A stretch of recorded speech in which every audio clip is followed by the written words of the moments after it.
Situația de astăzi a frontului din Ucraina este complicată, dar departe de a fi fără speranță. Forțele ruse au recăpătat inițiativa pe tot teatru, atacă și obțin câștiguri. Aceste câștiguri de până acum sunt foarte limitate și extrem de costisitoare. Probabil că au murit mai mulți soldați ruși pentru a pune mâna pe Avdiivka decât au murit în întregul război sovieto-afgan. Ucrainenii sunt obosiți și îngrijorați că asistența militară americană va înceta, dar continuă să lupte cu determinare, ingeniozitate și, bineînțeles, cu pricepere.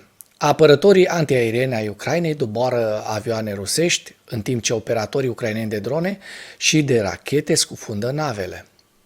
Iar soldații ucraineni luptă pentru pozițiile lor împotriva atacurilor de carne de tun rusești, folosind drone în moduri noi, precum și artileria, tancurile și armele tradiționale de război disponibile. Forțele aeriene ucrainene vor primi primele F-16 în lunile următoare, iar aliații europeni ai Ucrainei se întrec acum pentru a remedia deficiențe în alte materiale de război. Asistența militară americană rămâne esențială. Doar Statele Unite au resursele pentru a oferi Ucrainei acum armamentul de care Ucraina are cea mai mare nevoie. Dacă Statele Unite în cele din urmă rețin acel ajutor, atunci situația poate deveni într-adevăr foarte gravă. Dar războiul este departe de a se termina. Ucraina nu a pierdut și nu există niciun motiv pentru ca noi să credem că Ucraina va pierde. Rușii se adaptează pentru un efort lung de război în Ucraina, dar nu sunt hoardele armatei roșii învelite în bannerele triumfale ale victoriilor celui de-al doilea război mondial, pe care Putin și propagandiștii săi pretind că sunt. Armata rusă suferă de multe deficiențe pe care Ucraina a învățat să le exploateze, iar puterea economică combinată a aliaților Ucrainei este de 19 ori mai mare decât a Rusiei. Putin rămâne însă o amenințare fatală atât pentru NATO cât și pentru Ucraina.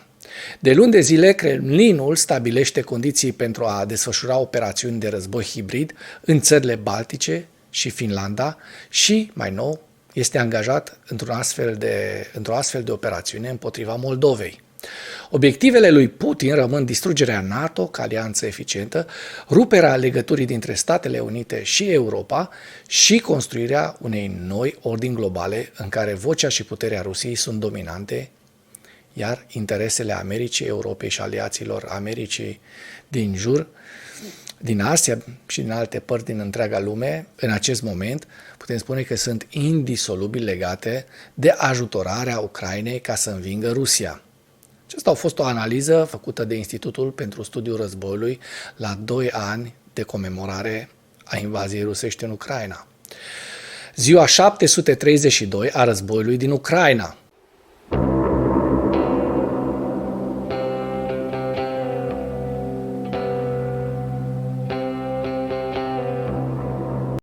Serviciile secrete britanice au analizat pierderile armatei rusești în timpul a 2 ani de război pe scară largă în Ucraina. În cei 2 ani de conflict, pierderile rusești corespund și în multe cazuri le depășesc pe cele ale numărului inițial de trupe rusești, notează Agenția de Informații. Potrivit analiștilor, pierderile confirmate ale Rusiei includ peste 2700 de tancuri și 5000 de vehicule blindate de luptă, trupe pentru transport și, bineînțeles, 350.000 de militari ruși care au fost fie uciși, fie răniți în lupte. Într-o analiză, Ministerul Britanic al Apărării a spus că pentru invazia pe scară largă a Ucrainei, Rusia a desfășurat inițial aproximativ 130 de grupuri tactice de batalion, care includeau probabil 1300 de tancuri, peste 5000 de vehicule blindate de luptă și transportoare blindate și cel puțin 100.000 de militari. Serviciile de informații notează că mobilizarea și recrutarea, precum și producția și repararea echipamentelor, au permis Rusiei să compenseze pierderile. Forțele ruse din Ucraina sunt acum mai mari ca număr decât la începutul invaziei, pe scară largă. Ele sunt capabile să continue atacurile de-a lungul liniei frontului și să aplice o strategie de uzură a forțelor ucrainene, se arată în recenzie. Dacă până în acest moment ai găsit informații utile în material, contribuie cu un like și cu o distribuire a acestui videoclip pentru a ajunge la cât mai multă lume. În cele 731 de zile de la începutul invaziei, pe scară largă, au fost distruse 1905 rachete de diferite tipuri, 4844 de drone de atac, 7660 de UAV-uri, în principal este vorba despre Shahed-uri. Pe 24 februarie, la cea de-a doua comemorare a agresiunii rusești împotriva Ucrainei, liderii grupului celor 7 țări, G7, au susținut un summit online și au aprobat o declarație comună în sprijinul Ucrainei. Prim-ministrul Italiei, Giorgia Meloni, prim-ministrul Canadei, Justin Trudeau și președintele Comisiei Europene, Ursula von der Leyen, au participat la summit în timpul unei vizite la Kiev. Li s-a alăturat președintele Ucrainei, Volodymyr Zelensky. Întâlnirea a confirmat unitatea puternică a G7 în sprijinul Kievului, precum și determinarea de a continua să ofere asistență Ucrainei și să întărească sancțiunile împotriva Moscovei și a celor care îi permit să eludeze sancțiunile. La finalul întâlnirii a fost adoptată o declarație comună privind Ucraina, care conține, între altele, 1. Țările G7 și-au confirmat angajamentul față de securitatea pe termen lung a Ucrainei, inclusiv prin încheierea și punerea în aplicare a obligațiilor și acordurilor bilaterale în domeniul securității. 2. Țările G7 au cerut Rusiei să oprească imediat războiul de agresiune și să își retragă complet și necondiționat forțele armate de pe teritoriul recunoscut internațional al Ucrainei. Și 3.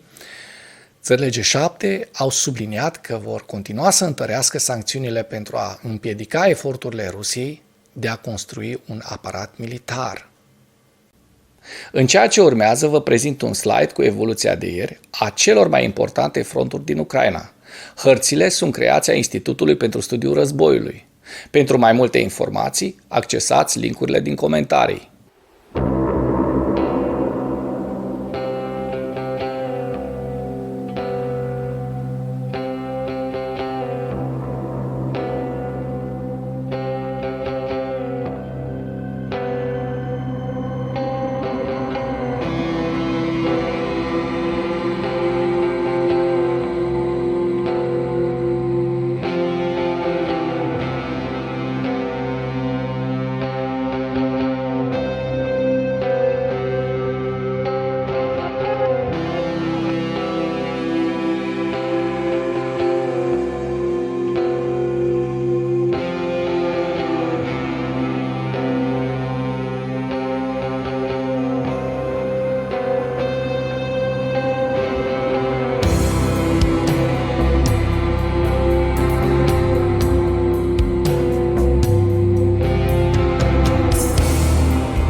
Mulțumesc pentru vizionare. Dacă vrei să susții acest canal, abonează-te la Animatura.